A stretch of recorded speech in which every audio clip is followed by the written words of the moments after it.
we have Barıs. Where is Barıs? Did he disappear? No, don't disappear on me. Really great treat for you, Barıs Aksoy, who he's the representative from Intel Capital here in Turkey, but he has spent about 6 years at Intel. Yes. Mainly in Palo Alto in Silicon Valley. Yes. He's a Silicon Valley fan. You were educated here in Turkey, but then went out to San Francisco. Yeah, made in Turkey, designed in Turkey, and work in San Francisco. Oh, I like that. Yeah, we were talking about it last night, right? And worked at a startup since 2000, early 2000. Seen a lot of the up and downs of the valley, and then moved to investment side around 2006, and since then investing and mostly at Intel Capital. Great, and he arrived in Turkey 2 years ago to set up Intel Capital's office here and looking at investments. And I often will call Barıs from New York to kind of ask him what's going on and how does he see the Turkish investor scene. And so I think just coming off from Sina, who's talking about looking at different blogs and different perspectives, I think we're in for a treat here.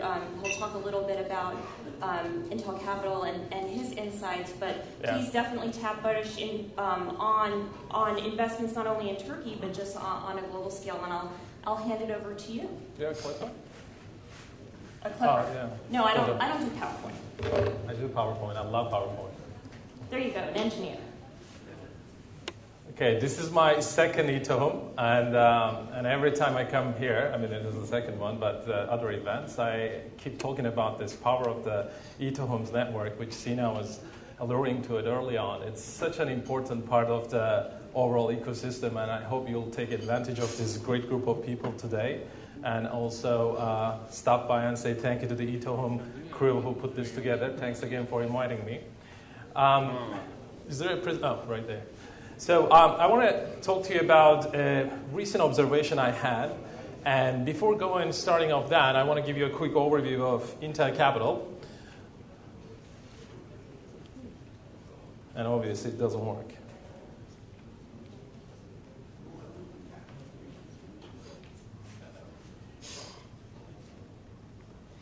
Can someone just push it? Or okay, all right. So Intel is the venture capital investment and M&A organization of Intel Corporation. We invest in strategic companies that are also financially attractive, and we help Intel achieve their strategic objectives through such investments. And we invest in any stage. We invest anywhere from $250,000 to $250 million, and fairly active investors around the world. We usually invest around $300 to $500 million a year. Last year, we did around $333 million across 146 investments, and half of that investment was outside of U.S. and to various regions and emerging regions. And one of the things we'll try to do when we invest, we try to put more than capital, because again, the capital is you may think it's not, is that there aren't a lot of capital looking for equity investments in Turkey, but I think there are more capital looking for deals in Turkey than what you will imagine. So we try to add more value than just capital by being actively involved in the board, actively helping them through introductions, through recruiting and things like that, which is very important for us. That's how we build the value. And as, for example, one of the key areas that we try to help our companies is through their exits. And we are very active in that scene too. Just last year, we had 6 IPOs and 27 M&A transactions out of our portfolio companies. We help them, we guide them through that process. Thank you. So please stop by, just ping me anywhere you see, and I'd love to tell you more about what we do, how we can work with entrepreneurs in this region, and what are we interested in this specific area, this specific region, and specific verticals. I'll be happy to talk to you more about it, and love to hear and meet great entrepreneurs here at eTone.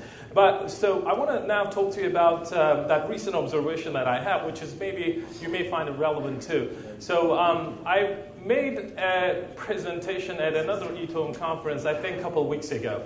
And one of the things I was asking about, like how many people were checking the dollar Turkish lira exchange rate, and some people were telling me they're checking 10 plus times a day.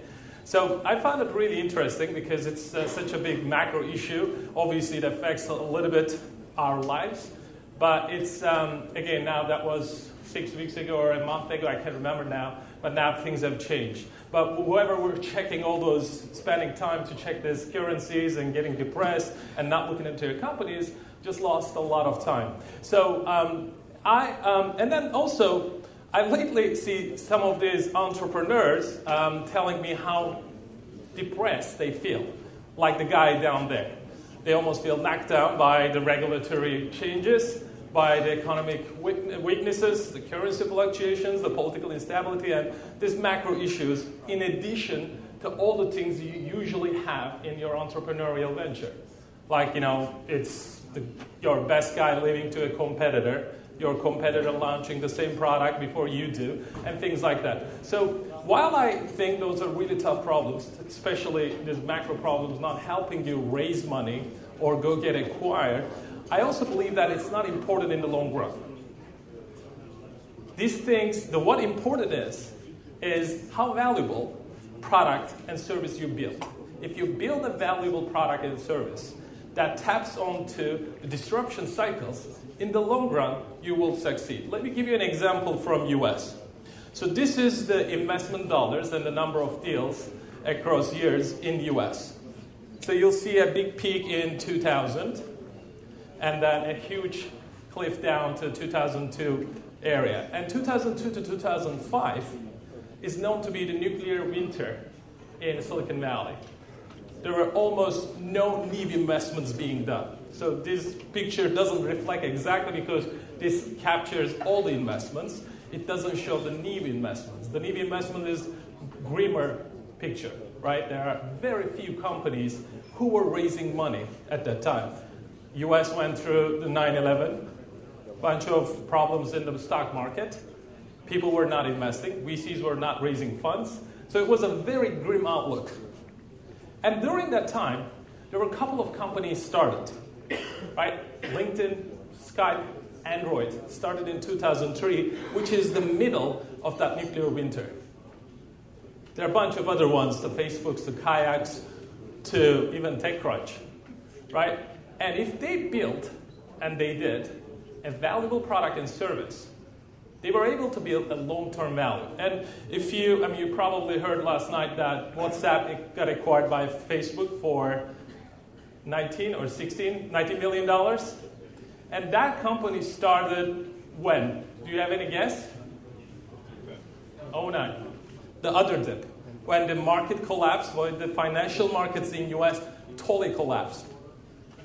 In 2009, they started the company, 32 engineers, up to 450 million users, and now $19 billion in 5 years. Yeah, we can discuss if the $19 billion is big or not, but there is an enormous amount of value they created, and it's nothing to do with macro cycles. Just don't even look at that. And they went after a major market, trying to disrupt a major incumbent, right? Telcos. They're trying to provide over-the-top SMS services. So I'm going to talk about the opportunities that I see in Turkey, and actually it's applicable to the region as well, which is driven by the key thesis of software eats the world, which is a phrase coined by the Netscape founder Mark Andreessen in 2011. So you probably notice a lot of these companies on the screen. And one of the common things they have is they are going after these traditional, physical, old incumbent markets. And with the help of the technology, they are creating a lot of value. Some of them are earlier in their life cycle. Some of them already prove that you could create huge companies in these verticals. And let me give you an example of one of our investments, is Desene. And Tumai is going to be talking, I think, after me. He can maybe share a little bit more. So Nokta is going after the media segment, trying to disrupt and use the technologies that's available to him to come up with a platform where rather than watching your TVs and your radios and everything, consume the media on izlesene.com. So izlesene.com makes its money through advertising, like any other media company. But what's in Nokta is more similar to Google's and Facebook's than any other media company in Turkey. Because the core of Nokta is utilizing the technology, software, to disrupt this, to write on this disruption, and I'll talk a little bit about why those disruptions are happening, and then build an enormous value there. And if the technology team leaves Nokta tomorrow, we need to probably shut down the company, because the core value is in the technology. And so why these disruptions are happening in Turkey now, why I believe that it's happening now, why I believe there are going to be a lot of interesting opportunities like this going to be created. And my belief is there are two major drivers. And number one is the fundamental shift is happening in the consumer behavior. So in the workforce today, there are people, and probably here too, they had internet since the day born. They had mobile phones since they born. They had iPhone since they were at high school. So these people are now in the workforce. These people are your consumers now.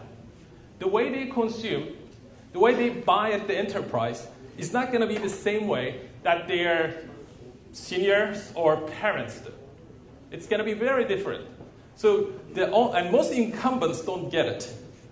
And if you play on that by utilizing the technology, social, mobile, local, big data, real-time analytics, whatever, you can create really interesting, valuable, and sustainable businesses. So what are the opportunities ahead I see in Turkey and in the region? And there are a few segments in Turkey that I think has unfair advantages compared to many other verticals. And I listed a couple of them. Travel.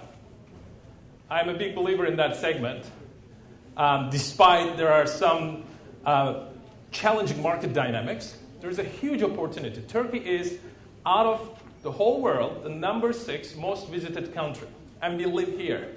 So that gives these entrepreneurs who are Turkish a great advantage by being in a country who has one of the most visited countries in the world.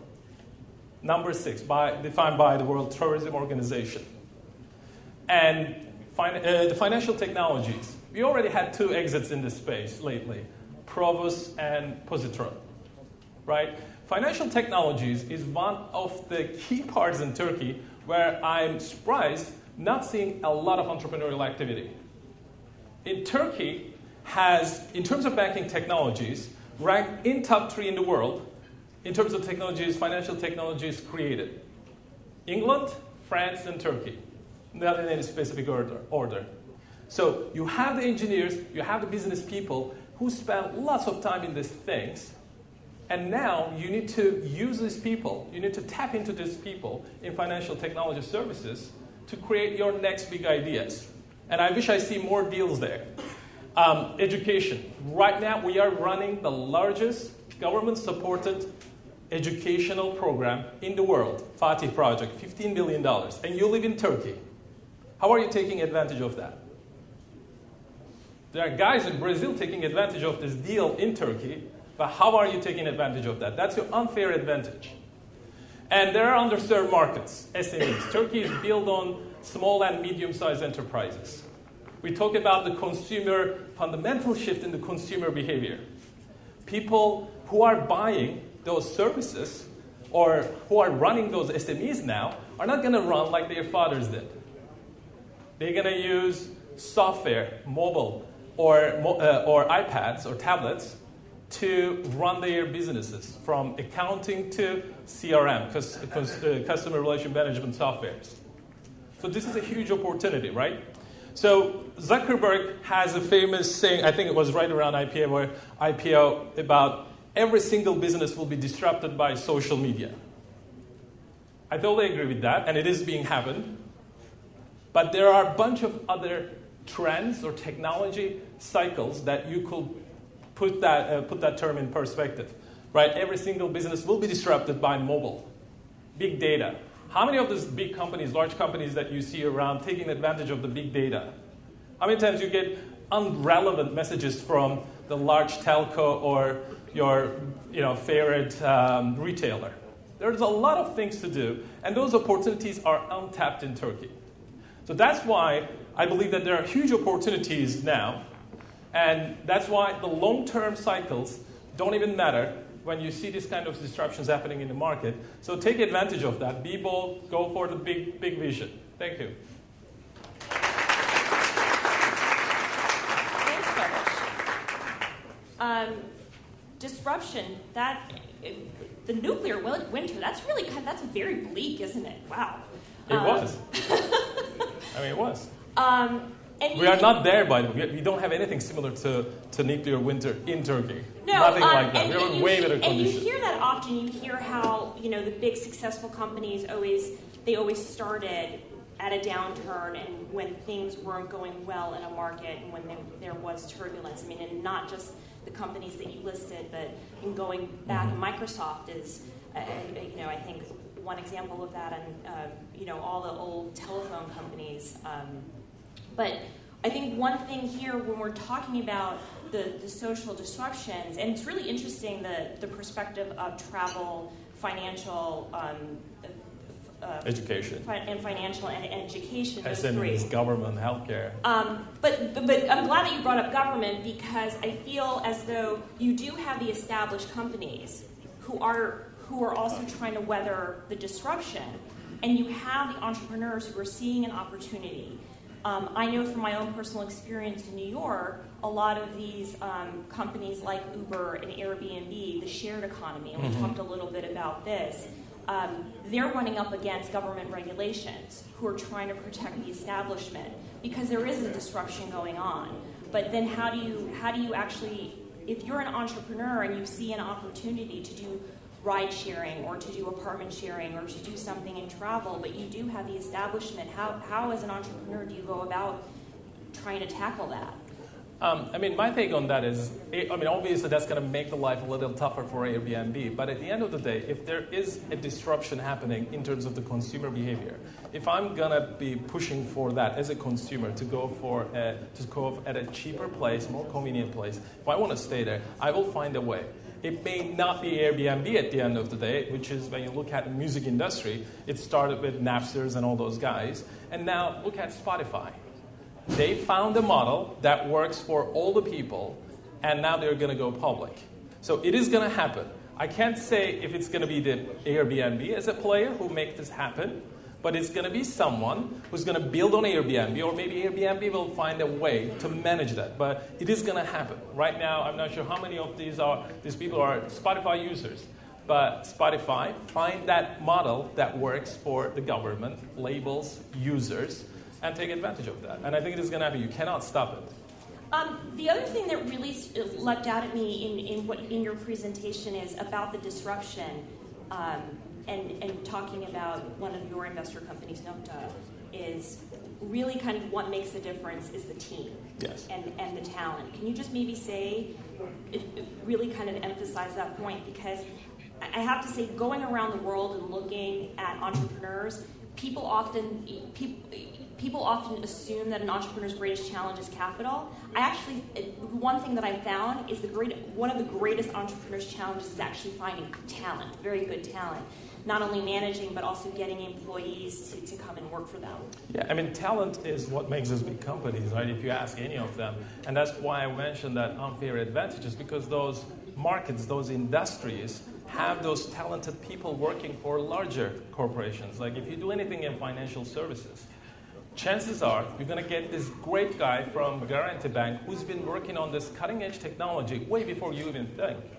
So being able to tap into that guy in your team, it's an unfair advantage. Not many people in the world know about the EMV migration, right? A lot of countries are still sliding the magnetic stripe on their credit card, but we long ago switched to chip and pin in Turkey. So we had around 12 years of experience in Turkey how to do that. Those engineers live in Turkey.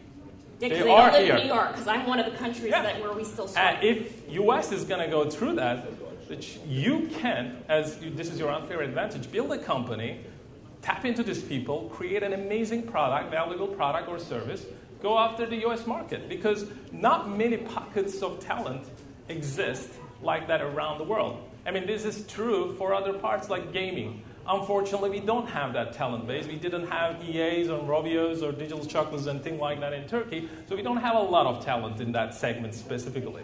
But we have talent in these other segments that we should tap into, which is the key part of building a large, successful company. Great. Thank you so much. Thank you. Please join me in... Thank you.